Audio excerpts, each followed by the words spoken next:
Today we're going to talk about setting financial goals.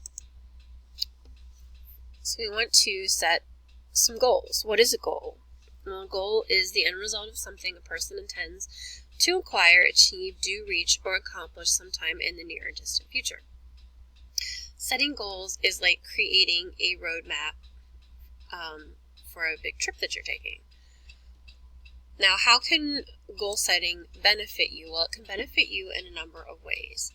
It creates a path and provides guidance for your future.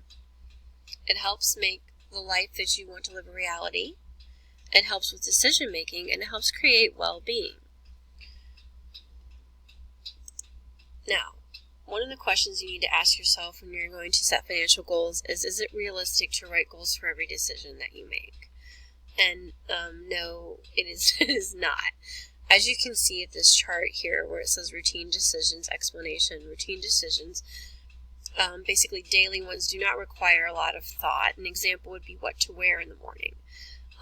You don't really need to create a chart or a graph or anything like that to decide what to wear. You just need to find something that's clean and matches. Now with major decisions, they are decisions that require thought, effort, time, and personal discipline, such as what to do after high school graduation. And those are very important to take the time with those to write down the goals for decisions, such as those. Now, to goal or not to goal, which of the following decisions would you write a goal for?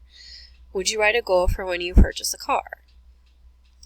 Yes, you would. That's a long-term goal. It's going to take you a while to save up that money, so you're going to need to determine how much you're going to save and how long it's going to take you to save that up.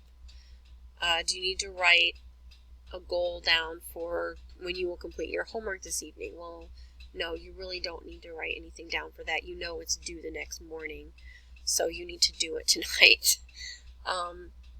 What you will eat for lunch? No, you really don't need to write that out.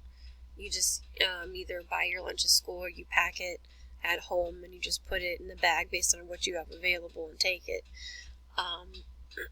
Which extracurricular activities you will participate in. Now, you may want to write down that as a goal because there may be several things you want to do, but you realize you don't have the time to do them all. So you need to make like a list of pros or cons to doing those activities and then narrow it down to one activity. Now, you were given a letter that you wrote basically to yourself about what your goals were, and you can go ahead and you can underline items in that letter that would be achieved by writing down a goal. Now, how can goal setting help you manage your money? Goal setting is important to financial planning. What is financial planning? It's managing money continuously through life in order to reach financial goals. And financial goals are specific objectives that are accomplished through financial planning. Setting financial goals will help you make day-to-day spending decisions. And then you're going to want to circle the items in your letter that could be achieved by writing a financial goal. We're going to move along to the elements of a successful goal, which can be defined by using SMART. S stands for specific, M is measurable, A is attainable, R is realistic, and T is time-bound. Let's look at specific. Specific means clearly defined end result. So you know clearly what it is that you're wanting to write your financial goal for. You want to state it very clearly what you plan to do with that money. Now we're going to use Lacey as an example. It's just somebody that I made up. And her current goal is that she's going to reduce her debt. Her specific goal is I'll reduce the amount that I owe on my car loan. Then we're going to move to the M for measurable. What she's going to want to do is determine exactly when the goal has been met and state the dollar amount. So her current goal of I will reduce the amount I owe on my car loan goes into a measurable goal of I will reduce the amount I owe on my car by $1,000. And we move along to the R in SMART, realistic. How do you determine if a goal is unrealistic? Examine the consequences of that goal. Consider the trade-offs and opportunity costs. A trade-off is giving up one thing for another. Opportunity cost is the value of the next best alternative that you will give up as a result of your plan. So an example of that would be, what could Lacey do with the $100 extra a month that she has besides spending the car loan? Well, her next best option is that she could save that money. So that's a trade-off. So which decision should Lacey make? So what she needs to do is determine what the value or opportunity cost of the trade-off is to her. Excuse me. Well, paying off her car loan is more important to her than using the money in other areas such as savings. And we want to move to the R in realistic. The current goal that Lacey has: I will reduce the amount I owe on my car loan by $1,000 by paying an extra $100 a week. Lacey has determined that paying her car loan is more important than any other use of her money. The opportunity cost of paying her car loan is higher than the alternative of saving her money, so she has made a realistic goal. T in SMART stands for time bound. And what you need to do here is you need to specifically state when the goal will be reached. You need to consider whether your goals are short-term or long-term. Short-term goals are attained in less than 1 year, and a long-term goal is attained in more than 1 year. So you want to make sure you consider your long-term financial needs when setting financial goals.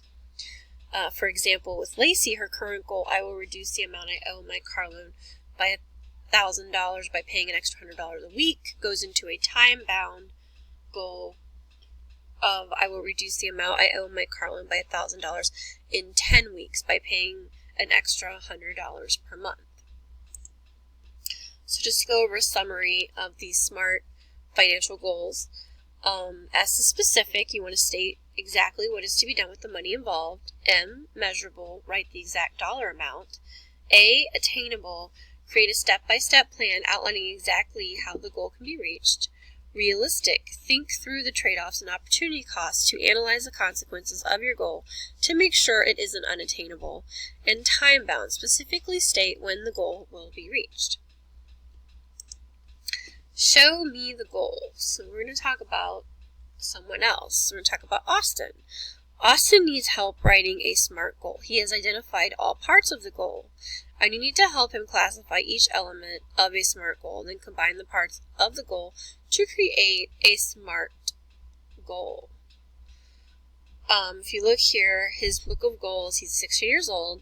He wants to save money. So remember the parts of the SMART goal that we just went over: specific, measurable, attainable, realistic, and time-bound. And you have these in your notes, so you should be able to refer back to that. So what we're going to do is we're going to match each part of Austin's goal with the correct SMART goal elements. So you're going to want to match these up. And the first one is Austin will spend $25 less on entertainment every month in order to save that $25 instead. The second one is Austin will save money for college. The third one is Austin will save money for the next 2 years. Fourth, Austin will save $600. And the fifth, Austin has determined that the opportunity cost of saving money is more valuable than spending an extra $25 a month on entertainment. So, you need to go ahead and match those up. I'm going to give you a second to do that.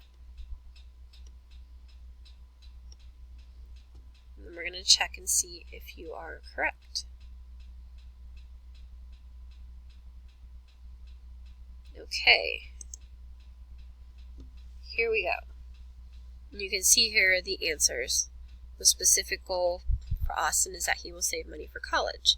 The measurable goal for Austin is that he will save $600. The attainable goal is that he will spend $25 less on entertainment every month in order to save that $25 instead. The realistic goal is that Austin has determined that the opportunity cost of saving money is more valuable than spending an extra $25 on entertainment every month. And the time-bound goal is that Austin will save money for the next 2 years. Show me the goal. The following goals do not contain all elements of a successful SMART goal. Identify the missing SMART goal elements for each one. So, if you look at this, the goal is I plan to save $1,500 to buy a used car. I will do this by canceling my home cable service and save that $75 each month instead. Well, what is missing from this goal? Time bound is missing. Why? Because how long it will take to reach this goal has not been identified. Goal: I plan to save $2,500 by automatically depositing $105 from my checking into a savings account each month for 2 years. What is missing? The specific part. What the person is saving money for has not been identified. Okay, here's another goal that's missing something. I plan to save $5,000 for college living expenses in 4 years. What is missing? Attainable and realistic. How the goal will be reached has not been identified. Because of that, it isn't possible to tell if the goal is realistic or not. And finally, instead of signing up for a cell phone plan, I will save that money and buy a new computer in 1 year. I will do this by saving the $50 I would have spent on the cell phone bill every month. Measurable is missing because you don't know the amount of the computer and what it's going to cost and how long it's going to take you, basically. Once you write down a goal, how can you ensure that you reach it? You want to continually evaluate your goals. What will you do if something gets in the way of reaching your goal? You want to make your goals public. Ask a friend or family member to hold you accountable. Use a goal-setting website. Reward yourself for reaching your goal. Help Paul reach his goal. Paul would like to purchase a specific new cell phone that costs $100. Help Paul write a SMART goal to save money to purchase the new cell phone. But first you need to learn a little bit about him. He works part-time and earns $225 a month. He's responsible for all expenses relating to his car for $175 a month. His remaining $50 of paycheck is used for entertainment and savings. He has $125 in savings for unexpected expenses. He has a goal to keep a minimum of $100 in savings. Paul's mom is supportive of his decision and will help him stay on track. Remember to consider what Paul will have to not spend money on in order to save for his new phone. Does Paul's goal include all the elements of a SMART goal? And you can look at those from your notes as well to go back over that. Life happens. Unexpected events equal chance cards. So basically, you can look here and see a newer, more expensive cell phone is announced that costs $150. Paul has decided he'd rather purchase the new cell phone. Paul's car needed a minor repair that cost $50. Paul misses a work shift and decreases his paycheck by $30. Or Paul had to purchase $35 worth of supplies to complete a final project for one of his classes. So basically pick one of those and adjust his goal to make sure that he's successful at reaching it. When you went over this, was it hard to reevaluate Paul's goal to adapt to life changes? What would happen if Paul didn't reevaluate his goal after unexpected events occurred in his life? I'm going to do a summary of everything. What is a goal? How can goal setting benefit you? Why is setting financial goals important to you? And what are the elements of the SMART goal? So just remember that a goal is something a person intends to achieve or accomplish in the future. And setting goals are beneficial because it helps you to reach the things that you want to get. The elements of a SMART goal we've already went over several times, and you can look back at your notes for that. So now it's your turn. What you need to do is you need to write one SMART financial goal for yourself from your letter. And then what you're going to want to do is get onto the Google Classroom site and ask your group members if your goal includes all of the elements of a well-written goal. And then based on the feedback from your group, edit your goal. And that concludes our lesson today. Thank you.